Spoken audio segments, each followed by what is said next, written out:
E então, realizaram a atividade de língua portuguesa?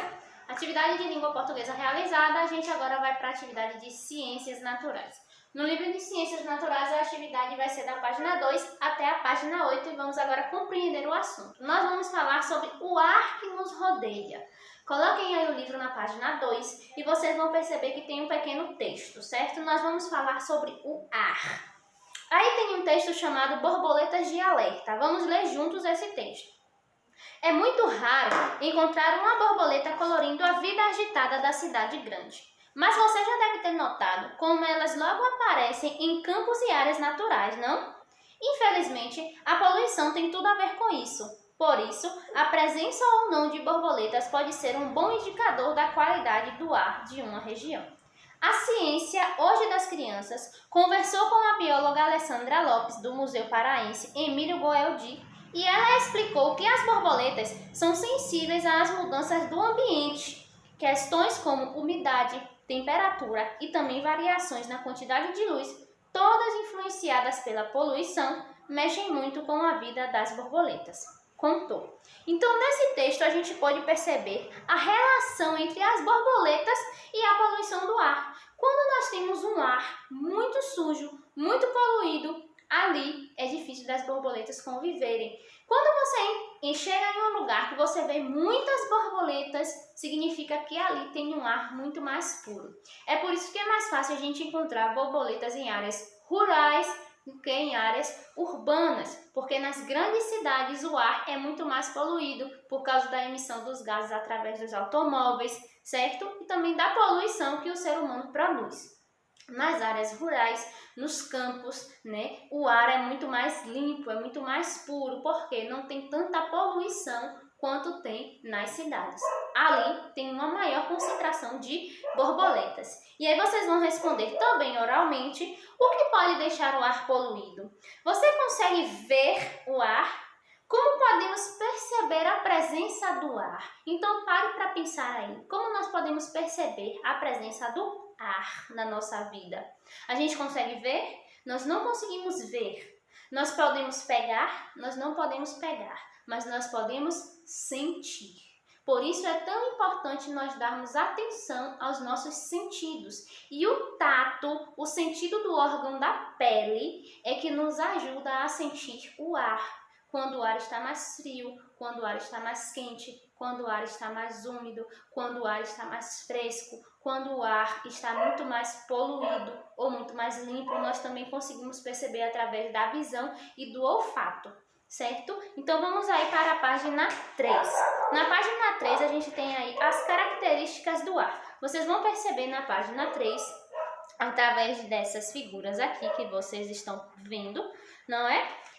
Algumas características do ar. O ar está em toda parte ao nosso redor, no solo, na água, dentro do nosso corpo, dentro do corpo de seres vivos. Apesar de não conseguirmos ver nem tocar, podemos percebê-lo em diversas situações e aí vocês podem ver algumas dessas situações, O ar ele pode ser sentido em nossa pele e nossos cabelos, que podem movimentar também um catavento. Então você vê aí a menininha tomando aquela brisa, nós podemos sentir quando o vento ele bate, quando o ar ele bate em nossa pele, em nosso cabelo voando e ele movimenta o catavento.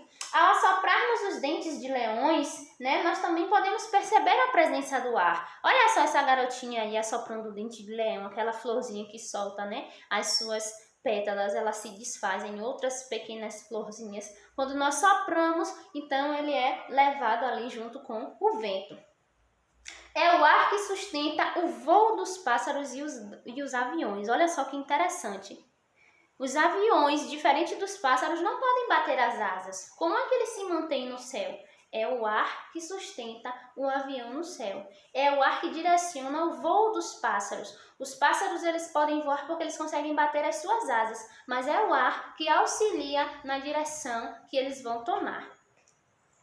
O barco, ele pode se movimentar, o barco à vela, com o auxílio do vento, com o auxílio do ar. E o ar também pode ser percebido no movimento das folhas das árvores. Então agora olhe ao seu redor, vá para a janela da sua casa, vá para a janela do seu quarto e observe o movimento do vento. Você pode perceber o ar?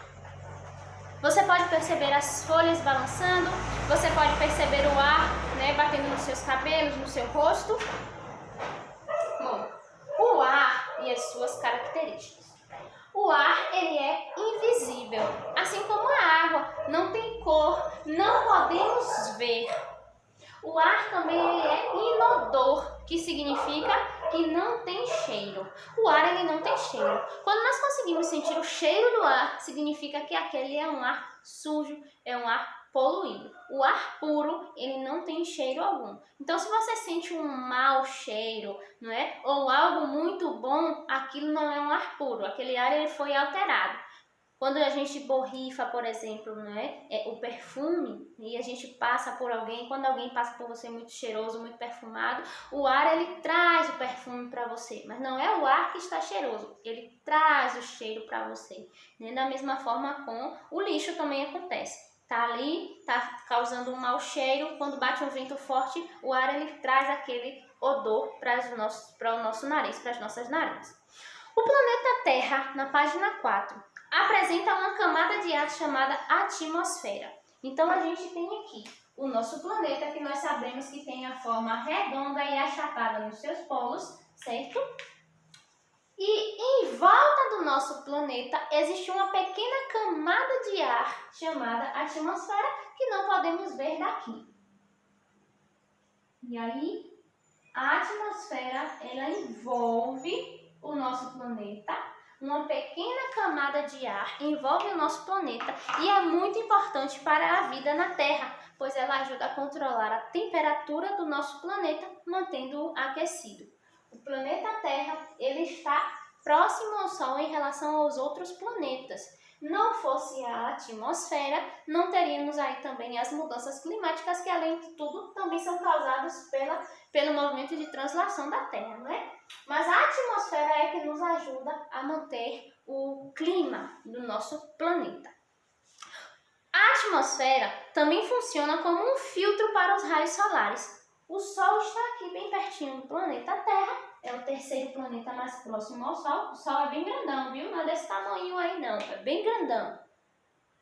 E é a atmosfera que protege a gente dos raios solares, que são muito, extremamente fortes.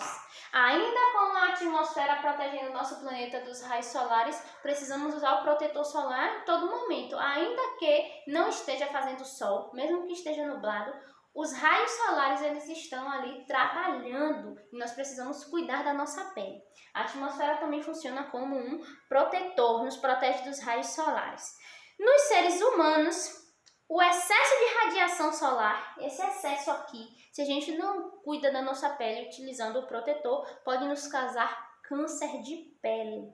Então, o excesso de radiação natural que é emitido pelo sol pode nos adoecer. Então, a gente precisa cuidar da nossa pele, ainda que o sol não esteja tão forte, que seja um dia nublado, que seja um dia abafado, que o sol esteja escondido entre as nuvens.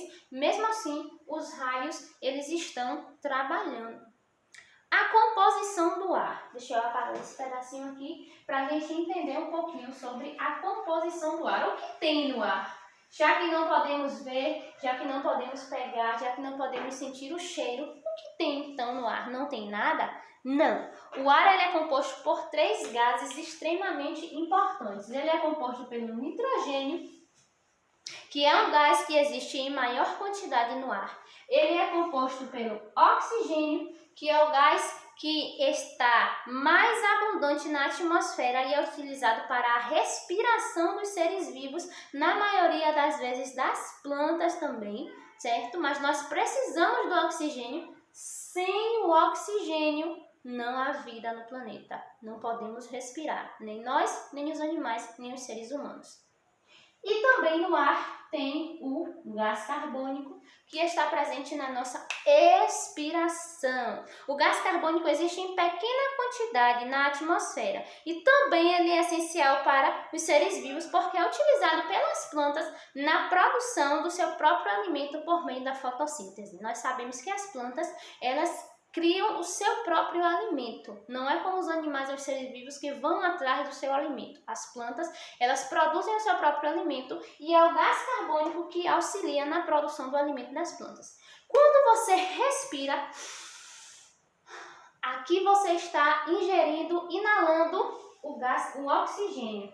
Então, o oxigênio, quando você respira, olha só, ele está entrando no seu nariz. Faz assim. Você está inalando oxigênio. E quando você expira, que coloca para fora, então você coloca para fora o gás carbônico. O gás carbônico está presente na nossa expiração, quando nós expiramos. Então, inspira, oxigênio, expira, gás carbônico. E dessa maneira ajudamos também as plantas a sobreviver. Olha só que troca interessante. As plantas nos fornecem o oxigênio em que nós respiramos e nós fornecemos também o gás carbônico que as plantas utilizam para a produção do seu próprio alimento.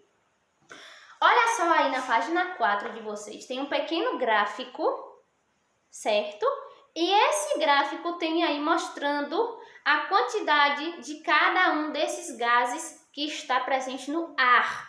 Em maior quantidade, a parte verde escuro, nós temos o nitrogênio.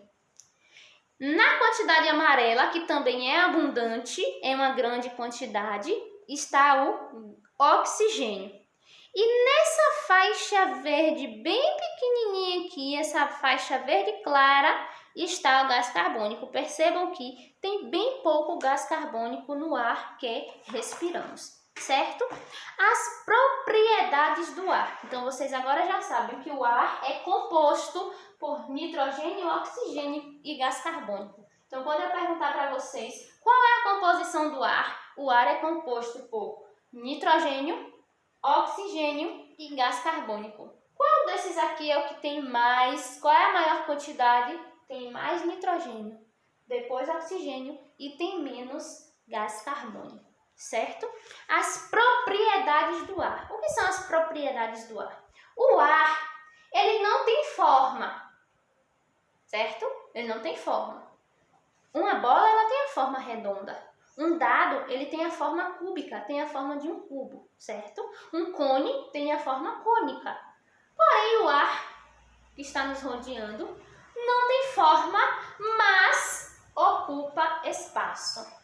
Então, eu tenho aqui um rolo de fita na forma cilíndrica, isso é um cilindro, e onde eu colocar ele, ele vai ocupar um espaço, correto? Se eu tenho uma caixinha e guardo aqui, ele vai ocupar um espaço na caixa. O ar, ele não tem forma. Você consegue encher uma caixa de ar? Você não consegue encher uma caixa de ar. Você consegue encher um prato de ar? Você não consegue encher um prato de ar. Porém, você consegue encher um balão de ar, certo? Então, observe. Olha só. Ainda que o ar não tenha forma, ele ocupa espaço dentro deste balão. Esse balão só ganhou forma, só se tornou redondo porque eu preenchi com ar. Então, dentro do meu balão tem bastante ar. O ar ele não tem forma definida, como nós já falamos. A bola, a boia de praia, o balão estão cheios de ar e por isso apresentam diferentes formatos. A bola sempre vai ser redonda. Uma boia de praia, por exemplo, como vocês estão vendo aí na página 5 do livro de vocês, tem um formato diferente. Não é redondo. Esse balão aqui tem um formato de estrela. Então, a partir do momento em que eu posso ocupar algum objeto com ar, o ar vai ganhar a forma deste objeto. Eu enchi o meu balão com ar e agora o ar ganhou a forma desse balão. Aqui dentro, o ar aqui dentro é redondo. Aqui dentro porque o balão também é redondo. Então, o ar ele vai ganhar a forma daquele objeto que possa ser enchido, preenchido com ar. Nem tudo podemos preencher com ar, mas o ar está em todo lugar. O ar, ele ocupa muito espaço. Então, nós enchemos aí o balão e podemos ver que o balão ficou ocupado com ar. O ar, ele tem peso. Olha só que interessante. Se eu coloco esse piloto em uma balança, a balança vai me dizer quantos gramas tem esse piloto. Se eu coloco coloco o livro de vocês em uma balança, a balança vai me dizer quantos gramas tem esse livro. Se eu subo em uma balança, a balança vai me dizer qual é o meu peso. Como eu posso descobrir o peso do ar se eu não posso pegar o ar, se eu não posso guardar o ar em uma caixa?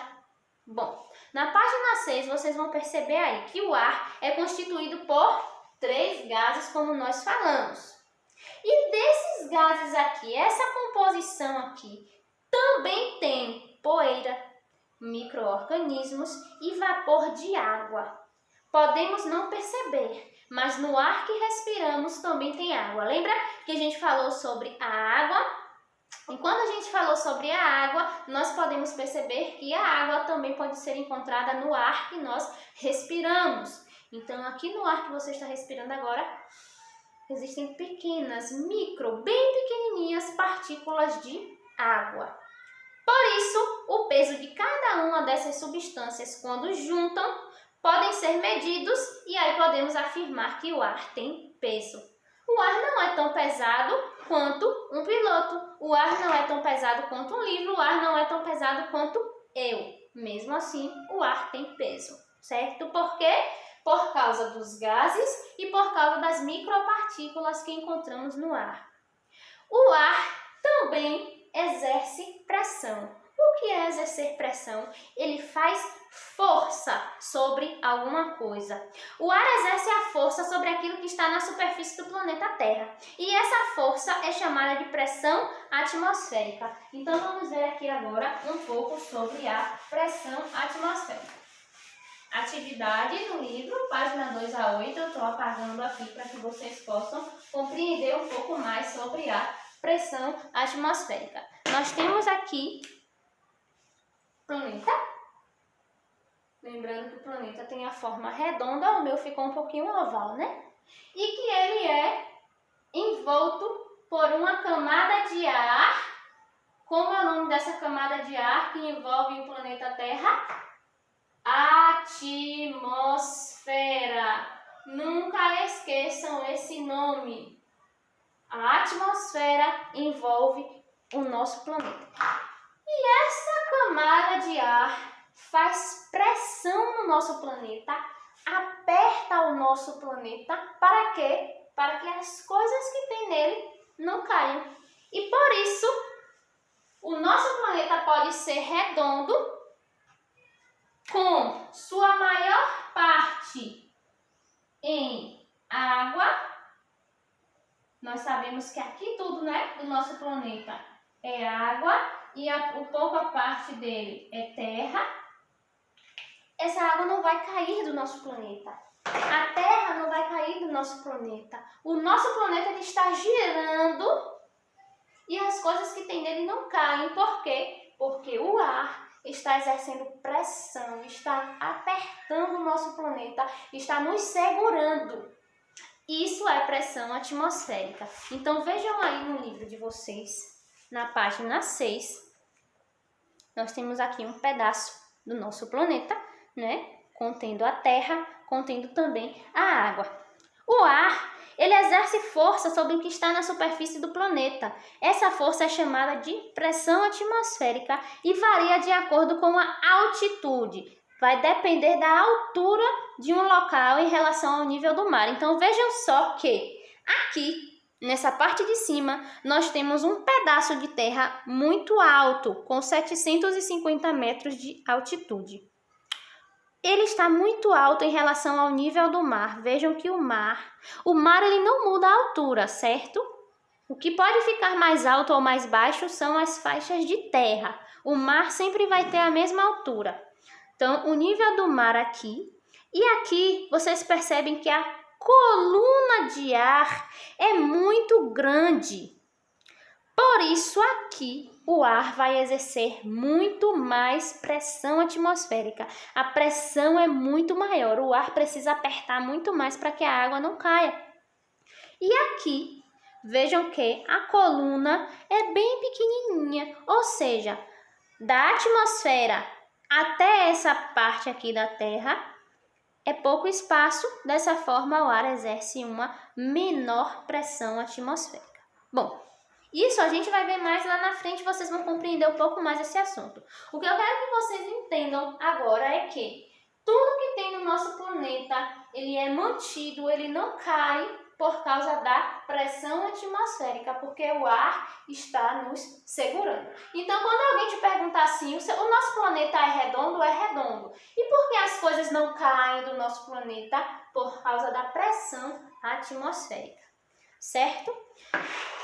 Nas regiões situadas ao nível do mar, com as praias, a pressão atmosférica é maior, pois a coluna de ar é maior. Já no alto de uma montanha, a pressão atmosférica é menor, porque a coluna de ar é menor. Portanto, quanto maior for a altitude de um local, menor será a pressão atmosférica. Os profissionais que estudam o clima medem a pressão atmosférica utilizando um aparelho chamado barômetro. Olha só o barômetro. Esse aparelho aqui mede a pressão atmosférica. Então, nós temos aqui a praia, aqui é o mar, aqui é a faixa de areia. Meu coqueiro, aqui é a praia. E logo atrás da praia nós temos uma montanha muito alta. Onde a pressão atmosférica ela será maior? Na praia ou na montanha? Na praia. Por quê? Aqui está a atmosfera e aqui a coluna de ar é muito maior. E daqui até aqui a coluna de ar é muito menor. Então é isso que vocês precisam compreender. Aqui a pressão atmosférica ela é maior. Aqui a pressão atmosférica ela é menor. Lugares mais baixos, pressão atmosférica maior. Lugares mais altos, pressão atmosférica menor. Então, vai trocar, certo? Na página 7, vocês vão realizar aí uma experiência. Eu quero essa experiência, eu quero a foto dessa experiência. Vocês vão precisar de um copo transparente, uma bacia ou um balde com água e um pedaço de algodão. Coloque o algodão no fundo do copo de maneira que fique bem firme, bem no fundo do copo. Vire o copo com a boca para baixo e mergulhe na posição do recipiente com água. Então, vocês vão pegar o copinho de vocês, vai colocar o algodão lá no fundo do copo. E quando vocês colocarem o algodão no fundo do copo, vocês vão fazer isso e encaixar o copo na bacia ou no balde com água. E depois vocês vão tirar. E aí vocês vão me dizer se o algodão ficou molhado ou se o algodão ele ficou seco. E por quê? Certo? E vão responder a questão da atividade da página número 7. Na própria página número 7 tem uma segunda experiência que vocês precisam realizar para descobrir o peso do ar. Então vocês vão fazer essa experiência. Peguem um cabide ou um pedaço de vassoura ou um pedaço de pau, encham 2 balões, um mais cheio do que o outro, e equilibrem bem no meio com um barbante e me diga qual balão ficou mais pesado. E aqui vocês vão responder o porquê. Terceira experiência, vocês vão medir a pressão do ar. Então eu quero ver essas 3 experiências aí. Eu quero ver a fotografia das experiências sobre o ar exerce pressão na página 8, o ar ocupa espaço e o ar tem peso na página 7. Fotografem, respondam à atividade e manda pra gente, certo? Até amanhã, um grande beijo!